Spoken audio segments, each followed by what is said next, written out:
Oh, hi, it's Joey here. Today I'd like to look at a song called It Couldn't Be Better from around 1976 by a band called Ozark Mountain Daredevils. I hope that's right. Ozark Mountain Daredevils. I'll double check when when I can. Uh, don't know too much about them, but they did have a big hit in the mid 70s called Jackie Blue. Ooh, Jackie Blue. Dun, dun, dun. That one. Off an album called It'll Shine When It Shines. In fact, the cover of that features on my YouTube picture. That's the actual album that has that hit, and it has this song called It Couldn't Be Better. Really good song. In fact, one of our band members introduced it to us. None of us knew the song at all, and as I said, I vaguely remembered the name of the band from, that's a long time ago now, mid-70s. But we've all come to really love the song. It's a great little song. It's a sort of song that can be played on either acoustic or electric, and it's got a nice little intro and solo on it. In fact, I just looked the song up a few days ago, and that's the genesis for this video. I looked it up and found a couple of blokes doing a nice cover version on acoustic, and I recommend looking those up. There isn't anyone else doing the song, so that's not, really not that well known, even though it's a great song. So a couple of blokes doing acoustic cover versions, which were really good. And I had a look because it's always interesting to see what other people do, and they did do a couple of things that I didn't, so I learnt a couple of things from them.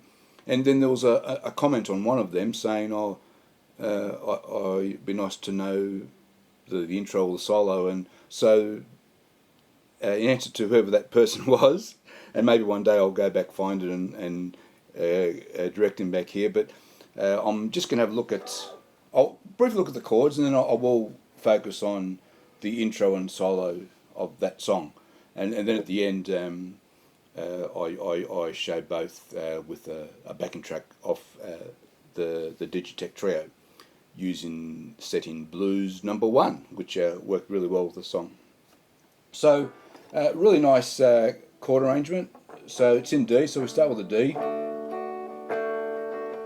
D major 7, which is, major 7s always sound quite nice chords. Goes to an E minor.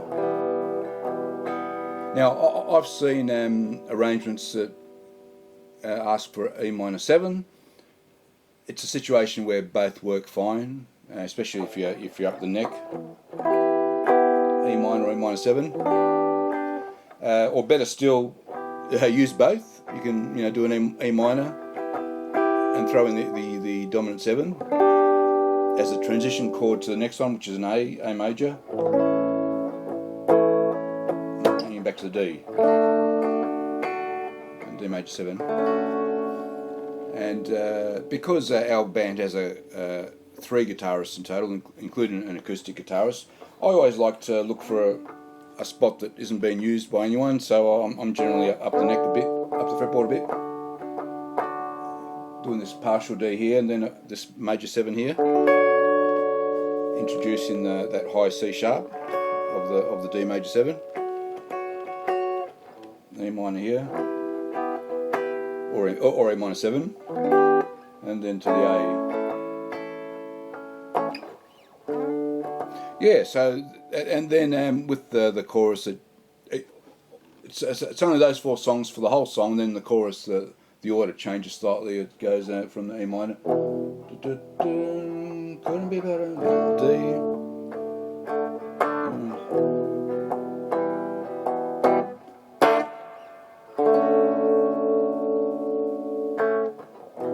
and then you sort of work your way back to the verse. Let me quickly show you the intro. So you got the D,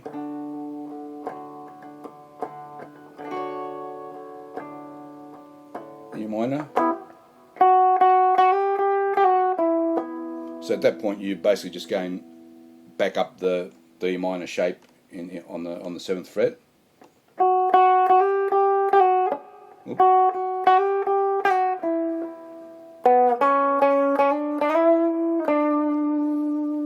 And these notes dominate right through the solo and intro, C sharp, D and E, which are notes found in the chords we're using,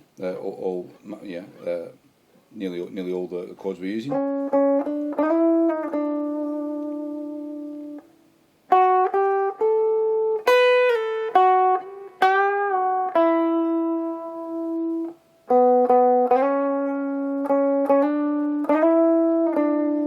So in both instances, both times round, you're ending on that C sharp, D, E. And of course, you finish back on the D when you start back on the D. And then the solo goes...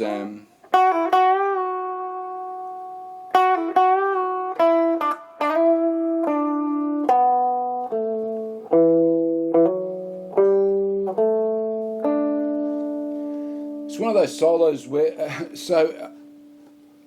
highly recommended for anyone sort of starting out doing leads. Really nice solo, and there are 9 quarter notes in a row on a slow tempo, so you can't go wrong. I don't want to say it's very easy, but it's fairly easy and quite a nice sound, lovely sound. And the beauty of it is, I start here on the F sharp and E, getting that half bend to get a G note. But you can do it up here with a couple of pull-offs and hammer-ons.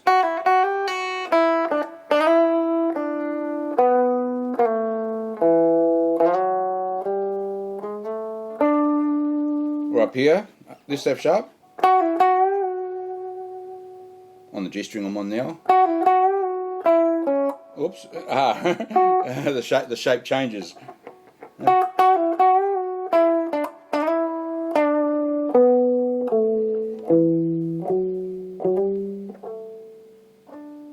Or up here even.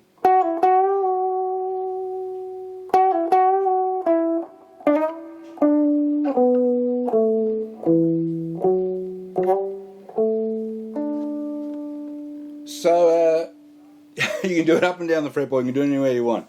And you can add grace notes, little slides, or in the original song, the picking is very pure and simple. Each note rings out pure and simple. There are no, from memory, there are no grace notes or slides or anything like that. And the only bend is, this bit, which you don't have to do, as I said. Do it there, do it up here. Up here. Anyway, you can do it anywhere. It's a great solo, great song. I highly recommend it to everyone.